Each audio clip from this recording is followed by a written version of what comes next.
Office শেষে বাড়িতে ফিরে ফ্রেশ হয়ে নেয় তুর্য। দিশান দৌড়ে আসে তুর্যর রুমে।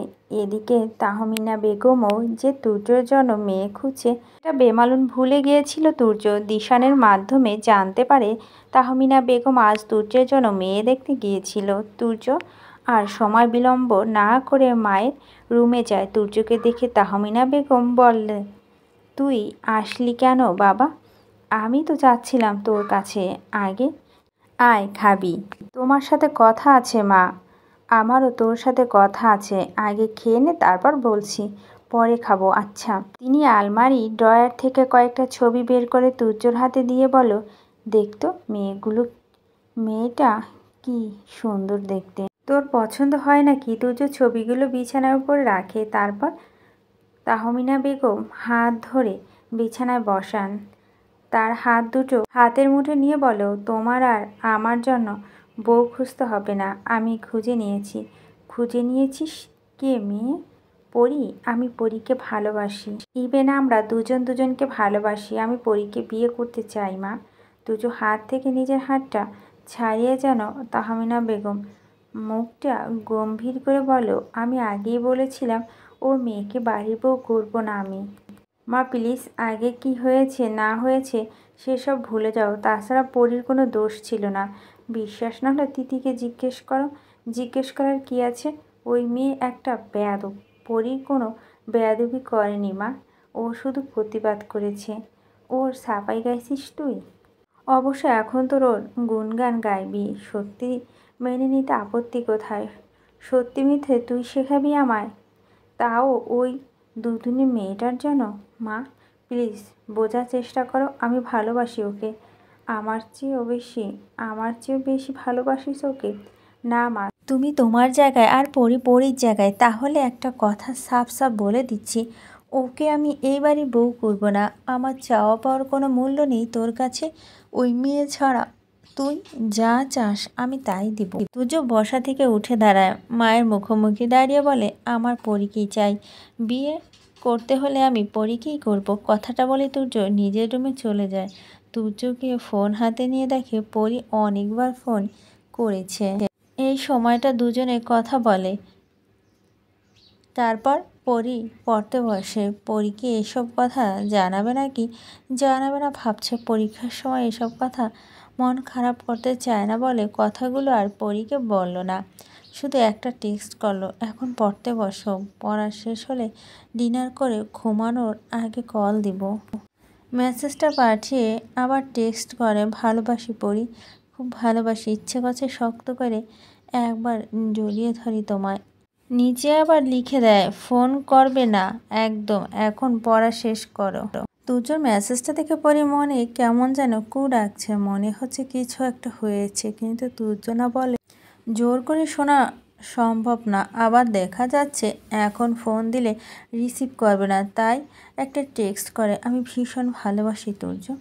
তারপর ফোনটা সাইলেন্ট করে রেখে পড়তে বসে। রাত 10টা পর্যন্ত পরে বই বন্ধ করে ডাইনিং রুমে যায়। এর আগে কয়েকবার খাওয়ার জন্য রেহানা বেগম ডেকে গেছে। পরী আস্তে আস্তে তার খেতে বসেছে। বাবা ভাত মাখাতে জিজ্ঞেস করলেন, তুই কি এখন বিয়ে করতে চাস না? পরী রেহানা বেগমের দিকে তাকান। রেহানা বেগম বলেন, এখন আবার এসব কথা তুলছ কেন? বাবা শান্ত স্বরে বললেন, আমি পরীর সাথে কথা বলছি। বাবা এমন ঠান্ডা মেজাজের কথা শুনে পরী আর রেহানা বেগম দুজনই অবাক হয়। তিনি আবার বলেন, এখন বিয়ে করতে চাচ্ছিস না? পরী আমতা আমতা করে বলল, আব্বু আসলে আমি পরীক্ষার মধ্যে বিয়ে নিয়ে ভাবছি না। তাছাড়া আগে আমি লেখাপড়া শেষ করতে চাই। এখন বিয়ে করতে আপত্তি নাকি অন্য কাউকে বিয়ে করতে আপত্তি? রেহানা বেগম বলেন, কি শুরু করলে তুমি?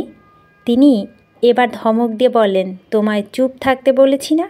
একদম কথা বলবে না তুমি। মেয়ের খোঁজ খবর রাখো তুমি। এরপর পরীকে ধমকে বললেন, তুর্যর সাথে কিসের সম্পর্ক তোর? আজকে সকালে দেখলাম তোকে ওর সাথে। ভালোবাসিস তুই ওকে? বাবার ধমকে পরী চমকে যায়, চোখ উপসে কান্না চলে আসে। তিনি আবারও ধমক দিয়ে বলেন, আমি কিছু জিজ্ঞেস করছি। পরী আবারও কেঁপে উঠলেন। পরী নীরবতায় তিনি সব বুঝে নেন। কিছুক্ষণ চুপ থেকে বলেন, তুই এখন বিয়ে করিস আর 5 বছর পর সেটা আমার পছন্দই করতে হবে। তুর্যর সাথে আজকের পর থেকে কোনো সম্পর্ক রাখবি না তুই। রেহানা বেগম মাথা নিচু করে বলল, মেয়ের ইচ্ছের বিরুদ্ধে এমন জোর করা ঠিক হচ্ছে? ওর ভালোর জন্য করছি। ওই পরিবার আমার মেয়ে কখনো ভালো থাকবে না। তুর্য খারাপ ছেলে নয়, আমি জানি সেটা, কিন্তু ওর মায়ের জন্য পরি কখনোই শান্তি পাবে না। আর এমন পরিবারে আমি আমার মেয়েকে বিয়ে দিব না। আমার বন্ধু ছেলেই ওর জন্য যোগ্য। ও পরীক্ষা গ্যাপের মধ্যেই এঙ্গেজমেন্টের ব্যবস্থা করব। পরি এবার কাঁপা কাঁপা কণ্ঠে বলো, আমি এখন বিয়ে করব না। আব্বু, কেন? তুর্যর জন্য? ডিরেক্ট একটা কথা বল, অন্য কাউকে বিয়ে করবি না? পরি ডুকরে ডুকরে কাঁদছে। তিনি ধমক দিয়ে বলেন, উত্তর দে, তুর্যর সাথে যোগাযোগ বন্ধ করবি না। আব্বু প্লিজ, প্লিজ, কি আমার কথা শুনবি না? এমন করো না আব্বু, আমি ওরে ছাড়া থাকতে পারবো না। তিনি এবার সজোরে পরীর গালে থাপ্পড় বসালো। পরি কান্নার মাত্রা বেড়ে যায়। রেহানা বেগম দ্রুত পরীকে বুকে জড়িয়ে নিয়ে বললেন, পাগল হয়ে গেছো তুমি? এত বড় মেয়ের গায়ে হাত তুলছ? তিনি চেয়ার ছেড়ে উঠে পরীর উদ্দেশ্য বলেন, ওকে যদি বিয়ে করতে হয় তাহলে এ বাড়ি থেকে বের হয়ে করবি। রেহানা বেগমের চোখ ছলছল করছে। মেয়ের গায়ে এ পর্যন্ত কোনো দিনে পরীর বাবা হাত তুলেনি, আজ এ প্রথম মারলেন। বাবা ফের রাগ দেখিয়ে বললেন, তোর ফোন কোথায়? রেহানা বেগম বলেন, ওর ফোন দিয়ে তুমি কি করবে? ওর ফোন আমার কাছে থাকবে। তুর্যুর সাথে আর কোনো যোগাযোগ রাখতে পারবে না। বেশি বাড়াবাড়ি করছো না তুমি? কাল বাদে পরশু ওর পরীক্ষা, কত সাজেশনের দরকার হয় সেটা আমি দেখব। এই বলে তিনি পরীর রুমে যান। পরী ফোন নিয়ে সুইচ অফ করে নিজের রুমে নিয়ে যান। আলমারির লক খুলে ড্রয়ারে ফোন রেখে লক করে রাখে। পরী তখন থেকে কেঁদেই চলছে। রেহানা বেগম পরীকে রুমে নিয়ে যান, মাথা হাত বুলিয়ে বলেন, কান্না করে না মা, সব ঠিক হয়ে যাবে। পরী কাঁদতে কাঁদতে বলে, আব্বু আমায় যত খুশি মারুক, আমার আফসোস নেই, কিন্তু কেন তুর্য থেকে আমায় আলাদা করতে চাইছে বলো? রেহানা বেগম কি উত্তর দেবে ভেবে পায় না, শুধু চোখের পানিটুকু লুকিয়ে পরীর মাথা হাত বুলিয়ে দেয়। বিছানায় ঠিক করে পরীকে শুয়ে দিয়ে নিজের পাশে শুয়ে পড়ে। পরীর চুলে বিলি কেটে কেটে পরীকে ঘুম পাড়িয়ে দেন। একের পর এক ফোন দিয়েই চলছে তুর্য, বারবার ফোন বন্ধ পাচ্ছে। হুট করে কি হলো কে জানে, মনের ভিতর ভয় করছে। রাতটুকু অপেক্ষা করা ছাড়া আর কোনো উপায় নেই। তাই চিন্তা নিয়ে বিছানায় গা এলিয়ে দেয় তুর্য। ফজরের আজানের সময় ঘুম থেকে উঠে ফ্রেশ হয়ে নেয় পরী।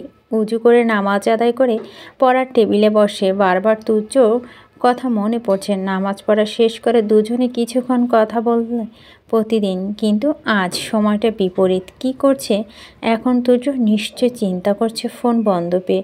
আচ্ছা, মায়ের ফোন থেকে একবার কল দিলেই তো হয়। যেই ভাবা সেই কাজ। পরী রান্নাঘরে চলে যায়। মা তখন রান্নাবান্নার ব্যবস্থা করছিলেন। পরীকে দেখে বলে, চা খাবি? পরী করুণ স্বরে বলো, তুর্যর সাথে কথা বলবো মা, তোমার ফোনটা দাও না। রেহানা বেগম দীর্ঘশ্বাস ছেড়ে বলল, আমার ফোনটাও কাল রাতে নিয়ে গেছে। তোর বাবা বেশি বাড়াবাড়ি করছে।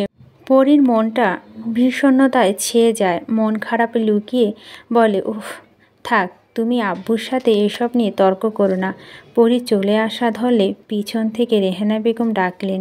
পরী থেমে গেলেন, কিন্তু এগিয়ে পরী দুবাহু ধরে বলো, কখনো মনোবল হারিয়ে ফেলবি না, নিজের সিদ্ধান্ত দূর থাকবি। পরী মৃদু হাসে। রেহানা বেগম পরীর গালে হাত বুলিয়ে বলেন, গিয়ে পড়তে বস, আমি জানি আসছি। পরী গিয়ে পড়তে বসলো। ও চোখটা বারবার ঘড়ির দিকে যাচ্ছে। মন বলছে তুর্য ফোন বন্ধ পেয়ে মেহনুবাকে কল করছে বা করবে। মেহনুবা অবশ্যই বাসায় আসবে, কী হয়েছে তা জানতে। তখন ওর ফোন থেকে একটুখানি কথা বলা যাবে তুর্যর সাথে। মনটা অস্থির হয়ে আছে, কখন আসবে মেহনুবা।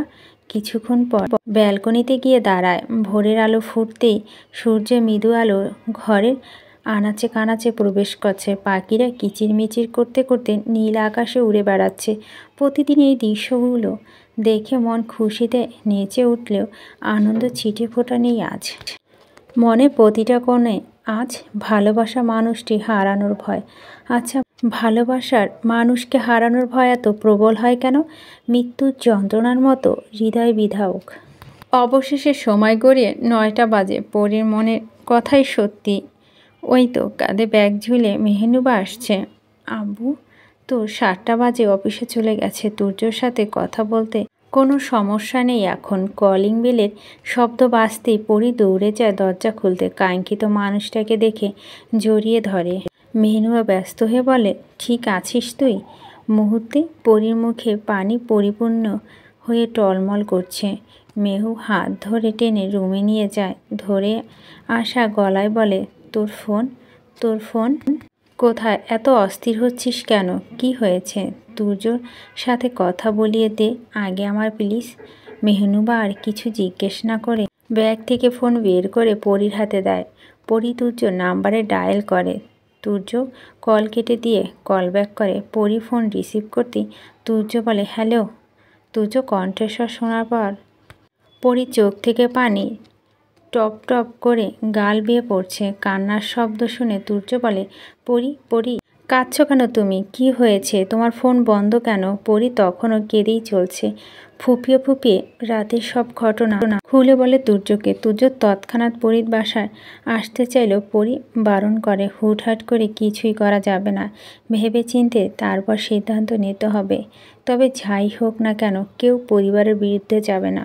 যতই কষ্ট হোক পরিবার রাজি করিয়ে দুজনে বিয়ে করবে। তুর্যর পরিবারে কথা বাহিরে যাবে না। পরি কথা মেনে নেয়।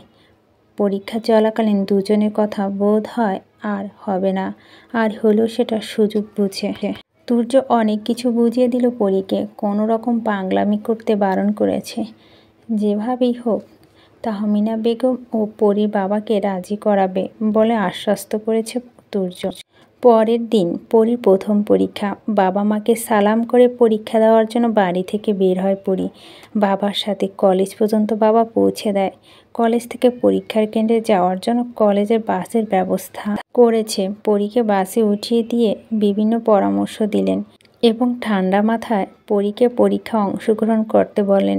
পরি দু চোখ আশেপাশে শুধু তুর্যকে খুঁজে চলছে, কিন্তু কোথাও তুর্য নেই। পরির পাশে বসে মেহনুবা বইয়ে মুখ ডুবিয়ে রেখেছে। মেহুকে ডেকে পরি জিজ্ঞেস করল, তুর্যর সাথে আর কথা হয়েছিল? না রে। কেন্দ্রের সামনে গিয়ে বাস থামে। বাস থেকে নেমে রাস্তার ওপাশে তুর্যকে চোখে পড়ে, কিন্তু এত মানুষের ভিড়ে কোথায় যেন মিলিয়ে যায়। পরি রাস্তা পার হতে গেলে স্যারে ডেকে বলে, কোথায় যাচ্ছ?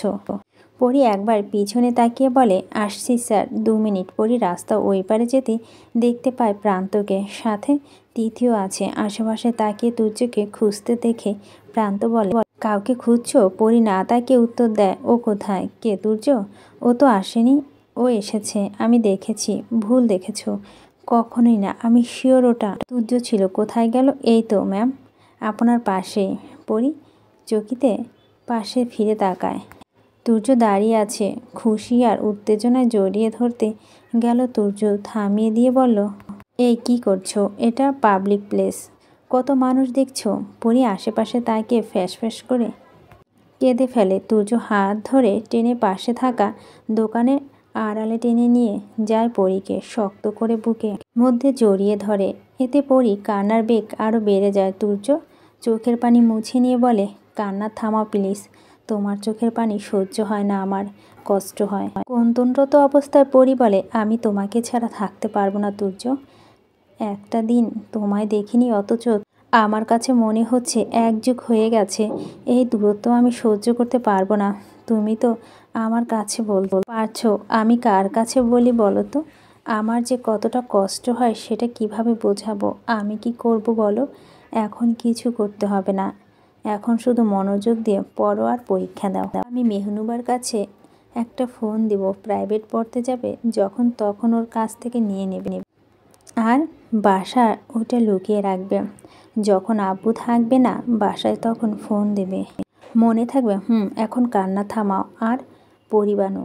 কান্নার মধ্যে পরি হেসে ফেলে, বলে, মাঝে মাঝে মাও বলে পরিবানো। তুর্য হেসে বলে, এখন তো সব ঝামেলা মিটে গেছে, তুমি শুধু বাড়িতে বিয়ে আটকানোর দায়িত্ব নাও, 2 পরিবার রাজি করানোর দায়িত্ব আমার। তিথি এসে বলে, ভাইয়া এখন যেতে হবে, সিট খুঁজতে হবে তো। মেহনুবা পরীকে ডাকতে আসছে। তুর্য পরীর হাত চেপে ধরে বলল, সব চিন্তা ভাবনা বাদ দিয়ে ঠান্ডা মাথায় পরীক্ষা দিবে, ভালো রেজাল্ট করা চাই, নয়তো বাচ্চা কাচ্চা পড়াবে কিভাবে? পরি তুর্যর পিঠে কিল দিয়ে বলো, ফাজিল। তুর্য হাসে। সাথে পরিও। পরীক্ষা শেষে বাসায় এসে শুয়ে পড়ে পরি। রেহানা বেগমও পিছনে পিছনে আসেন। টেবিলের ওপর থেকে প্রশ্নপত্র হাতে নিয়ে জিজ্ঞেস করেন, তুর্যর সাথে দেখা হয়েছিল? না চাইতেও পরি ঠোঁটের কোণে হাসি রেখা ফুটে ওঠে। শোয়া থেকে বসে বলে, আমি তো ভেবেছিলাম তুমি জিজ্ঞেস করবে পরীক্ষা কেমন দিলাম। রেহানা বেগম মৃদু হেসে বলো, এজন্য তো আমি ওই প্রশ্ন করলাম। পরি হেসে বলে, দেখা হয়েছিল, তাহলে পরীক্ষাও নিশ্চয় ভালো হয়েছিল। পরি এবারও হাসে। উত্তরে রেহানা বেগমও হাসেন। পরির মাথায় হাত দিয়ে বলে, গোসল করে আয়, আমি খেতে দিচ্ছি। আচ্ছা। গোসল শেষ হলে পরি ড্রয়িং রুমে আসে। বাবা আগে থেকে উপস্থিত ছিলেন সেখানে। পরি চুপচাপ একটা চেয়ার টেনে বসে। রেহানা বেগম পরির প্লেটে ভাত বেড়ে দেন। বাবা বলেন, পরীক্ষা কেমন দিলি? ভালো। নেক্সট পরীক্ষা কবে? 3 দিন গ্যাপ আছে। যাক, ভালোই হলো। আজকে ওরা দেখতে আসবে তোকে। আব্বু, আমি তো বলেছিলাম পরীক্ষার মধ্যে বিয়ে নিয়ে কোনো কথা না বলতে। তোর কথা মতো চলতে হবে। যেহেতু আমার বিয়ে নিয়ে এত পায়তারা, সেহেতু অবশ্যই আমার মতামত তোমার শুনতে হবে। বাবা চেঁচিয়ে বললেন, তুই আমার মুখে মুখে তর্ক করছিস? বেশি সাহস বেড়ে গেছে। এক পর্যায়ে রেহানা বেগম বলেন, সেই সুযোগটা তুমি তো দিয়েছ।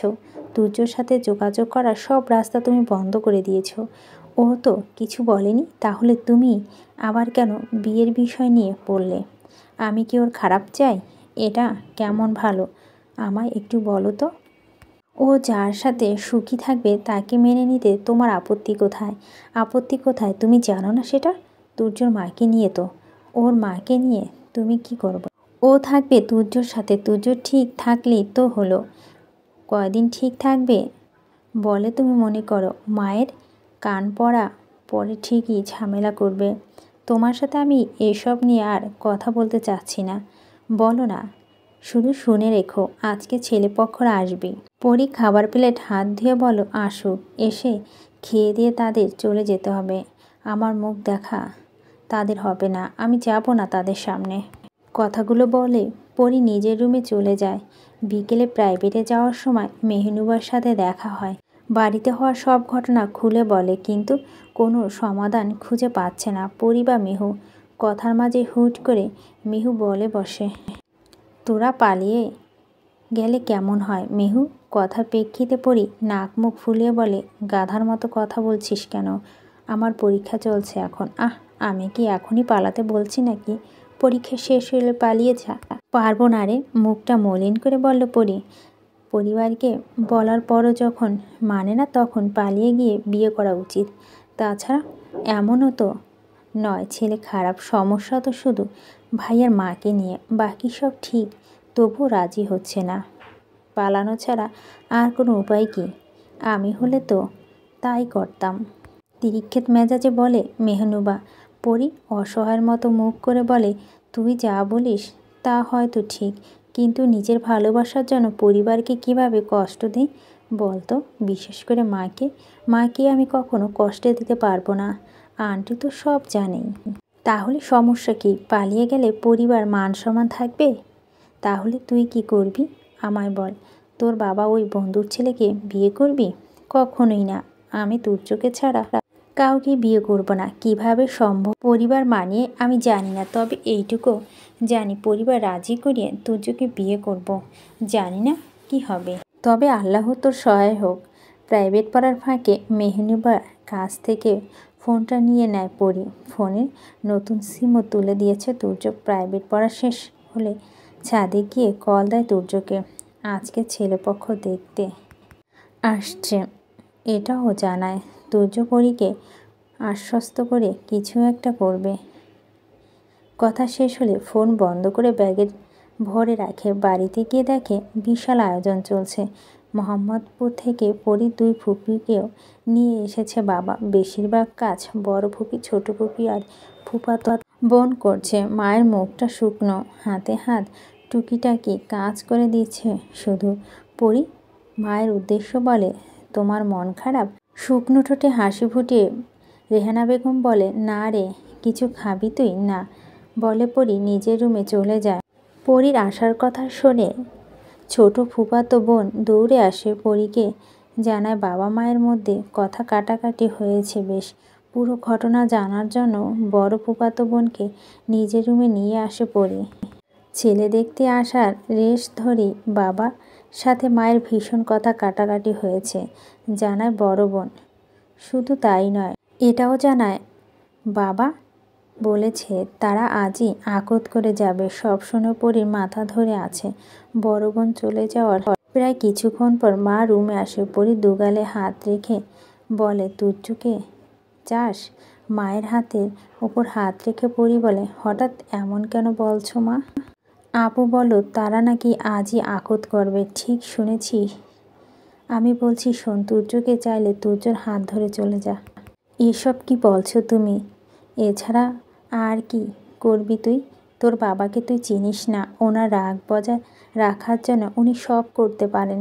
তুই পারবি তুর্যকে রেখে অন্য কাউকে বিয়ে করতে? না, পারবো না। আর পালিয়েও যাব না আমি। তারা আসবে, আসুক, আমি নিজে তাদের সব জানাবো। মেয়ের সাথে তিনি আর কথা বাড়ান না। সন্ধ্যা হওয়ার প্রায় আগ মুহূর্তে পরীকে সাজানোর দায়িত্ব দেন ফুফাতো দু বোনকে। শাড়ি গহনা সব বিছানার উপর ছড়িয়ে ছিটিয়ে আছে। নানান রকমের বাহানা দিয়ে দু বোনকে ঘর থেকে বের করে দরজা লাগিয়ে তুর্যকে ফোন করছে। সব শুনে তুর্য বলছে তুর্য এখনই বাসায় আসবে। পরীর কোনো বারণ শুনেনি, উল্টো ফোন বন্ধ করে রেখেছে। এদিকে মেহমান সবাই এসে পড়েছে। নাস্তা পানি খাওয়ার পর পরীকে নিয়ে এসেছে বড় বোন। দরজা নক শুনে পরি দরজা খুলে দেয়। পরি আপাদমস্তক দেখে। আপু বলে, কিরে তুই রেডি হসনি? পরি এর কোনো উত্তর না দিয়ে মাথা গোমটা দিয়ে ড্রয়িং রুমে যায়। সকলকে সালাম দিয়ে জানায় পরি ছেলের সাথে একান্ত কথা বলতে চায়। ছেলে পরিবারে কেউ কোনো আপত্তি করেনি। পরি রুমে আসার পর পরি বলে, আমি সোজাসাপটা কথা বলতে পছন্দ করি, তাই সোজাসুজি বলছি। আমি এই বিয়ে করতে পারবো না। আমি অন্য একজনকে ভালোবাসি আর সে আমাকে ভালোবাসে, কিন্তু বাবা আমাদের সম্পর্ক মেনে নিচ্ছে না। তার কারণ ওদের পরিবারের সাথে আমাদের পরিবারে একটু ঝামেলা হয়েছিল। ওর মা আমাদের মেনে নিচ্ছে না, তাই বাবা ওকে মেনে নিচ্ছে না। তাই জেদে বসে আমার ইচ্ছের বিরুদ্ধে বিয়ে দিতে চাচ্ছে। আমি আপনাকে সব জানিয়ে দিলাম, কারণ আপনি ছাড়া এখন আর কেউ আমায় সাহায্য করতে পারবে না। আপনি আশা করি সবটা বুঝতে পেরেছেন। একদমই কথাগুলো বলে থামে পড়ি। ছেলেটা সব শোনার পর বলে, আমি আপনাদের পথে বাধা হব না। আমি এখনই আমার পরিবারকে সব জানাচ্ছি। আর সম্ভব হলে আপনি আঙ্কেলকে বোঝান। আপনার প্রতি আমি চিরকৃতজ্ঞ থাকব। খুশি হয়ে বলল পরি। এরপর ড্রয়িং রুমে আর কি কথাবার্তা হয়েছে জানে না পরি। তবে সব কথা শোনার পর বাবা বন্ধু বলেছে বিয়ে শাদির ব্যাপারে সন্তানের মতামত জানা অধিকার গুরুত্বপূর্ণ। বন্ধুত্বের খাতিরে ভালো ব্যবহার ও রাতে ডিনার করে ফিরেছেন তারা। কিন্তু পরি এহেন কাণ্ডে ভীষণ অপমানবোধ করেছেন বাবা। ছোট বোনকে দিয়ে পরীকে ডেকে পাঠিয়েছেন। পরি মুখ থেকে জানতে চেয়েছেন পরি কি বলছে। রাগে তার পুরো শরীর কাঁপছে। তাতে ঘি ঢালছে বড় ফুপি। তিনি বলেন, আজকালকার মেয়েদের এত সাহস! বাবা প্রেম তো করে, আবার মুখে মুখে তর্কও করে। বাপ মায়ের সামনে আবার ভালোবাসার কথা বলে। লজ্জা শরম কিছুই তো নাই। বাপের সম্মান নিয়েও এখন টানটানি করে। বাবার রাগ আরও তেতে গেছে। মা যে দর্জির কাজ করেন টুকিটাকি, তার একটা ভাঙা স্কেল এনে ইচ্ছে মতো আঘাত করতে থাকে পরীর গায়ে। রেহানা বেগম আটকাতে গেলে তাকে সরিয়ে দেন। এক পর্যায়ে তাদের রুমে আটকে রেখে পরীকে মারেন। আঘাতে প্রতিটা জায়গায় ফুলে উঠেছে প্রায়। চোখ দিয়ে টপ টপ করে পানি পড়ছে, তবুও নিজের সর্বোচ্চ শক্তি দিয়ে সেখানে ঠাই দাঁড়িয়ে আছে পরি। কানে ভেসে আসছে পাশের রুম থেকে মায়ের চিৎকার আর কান্নার শব্দ। আর সাথে তো ফুপির ব্যঙ্গাত্মক কথা আছে, যতক্ষণ পর্যন্ত রাগ না মেটল বাবা ততক্ষণ পর্যন্ত মেরেছেন। ভয় এতক্ষণ বড় ফুফাতো বোন চুপ থাকলো। এবার আর পারল না, আকুতি করে বলল, মামা আর মাইরেন না প্লিজ, মরে যাবে মেয়েটা। বড় ফুপি ধমক দিয়ে বলেন, তুই চুপ কর। মাইর না খাইলে প্রেম করার শখ মিটবে না ওর। আল্লাহর দোহাই লাগে একটু চুপ করো মা। দেখতেছো তুমি কিভাবে মারতেছে। ড্রয়িং রুমের দরজা খোলাই ছিল। অফিস থেকে হন্তদন্ত হয়ে ফিরেছে তুর্য, সাথে প্রান্তও আছে। পরীর মুখে সব শোনার পর এমনিতেও চিন্তা অস্থির ছিল তুর্য। ছুটি ঝামেলা মিটিয়ে আসতে আসতে রাস্তায় পড়ে জ্যামে, শেষমেশ না পেরে হেঁটে এসেছে। পথে প্রান্ত তুর্যকে হাঁপিয়ে আসতে দেখে জিজ্ঞেস করে কি হয়েছে। তুর্য কোনো উত্তর দেয়নি বিধায় পিছন পিছন প্রান্ত আসে। আর বাড়িতে এসে পরীকে এভাবে মার খেতে দেখে তুর্য একদম থমকে যায়। প্রান্ত দৌড়ে এসে বাবাকে থামিয়ে সেখান থেকে সরান। তুর্য পরীর কাছে এসে টলমল করা চোখে আঘাতপ্রাপ্ত পরীর শরীরের দিকে তাকায়। হাতের নগ্ন অংশটুকু মাংস স্তব একদম ফুলে উঠেছে। বড় বোন এসে পরীকে জড়িয়ে ধরে, ছোট বোন গিয়ে দরজা খুলে দেয়। রেহানা বেগম দৌড়ে এসে পরীকে বুকে জড়িয়ে ধরেন আর চিৎকার করে কান্না করেন। তুর্যর বাবাকে বলে, আপনার এত রাগ আমার ওপর, ছাড়তে পারতেন, এভাবে কেন ওকে মারলেন। বাবা খেপে গিয়েছে বলে, আমার মেয়েকে আমি মেরে কেটে টুকরো টুকরো করে নদীতে ভাসিয়ে দেবো, তাতে তোমার সমস্যা কি? সমস্যা আছে আমার, ভালোবাসি আমি ওকে। এতই ভালোবাসা তাহলে নিয়ে যাও ওকে। ওর মতো মেয়ে আমার দরকার নেই। নিয়ে যেতাম যদি ও রাজি থাকতো। একা বিয়ে করে ওকে খাওয়ানোর মতো অ্যাবিলিটি আছে আমার, কিন্তু ও চায় না আমার পরিবার বা আপনাকে কারো সম্মানহানি হোক। আর ঠিক এজন্যই সব কিছু মুখ বুজে সহ্য করেছে। কিন্তু আমি তো জানতাম না আপনি এত নিষ্ঠুর। তাহলে তুলে নিয়ে হলেও ওকে আমি বিয়ে করতাম। আপনার সমস্যা তো আমার মাকে নিয়ে, তাই না? বেশ, যেভাবে হোক দুদিনের মধ্যে আমার পুরো পরিবার নিয়ে আমি আপনার বাসায় আসবো। আর তখন আপনি রাজি হন আর না হন, পরীকে আমি জোর করে হলেও বিয়ে করব।